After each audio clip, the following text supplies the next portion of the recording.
पुण्यातील हांडेवाडी परिसरात अवैध गॅस साठ्यावरती पोलिसांनी मोठी कारवाई केली आहे।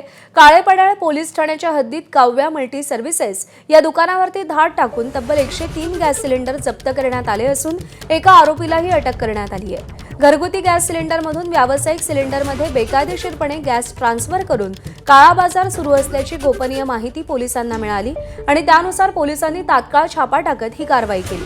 यावेळी घटनास्थळी अत्यंत धोकादायक पद्धतीने गॅस भरला जात असल्याचं उघड झालंय, ज्यामुळे नागरिकांच्या जीविताला मोठा धोका निर्माण होऊ शकला असता।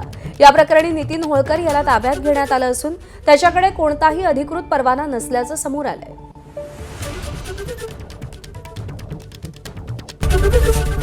एबीपी माझा, उघडा डोळे बघा नीट।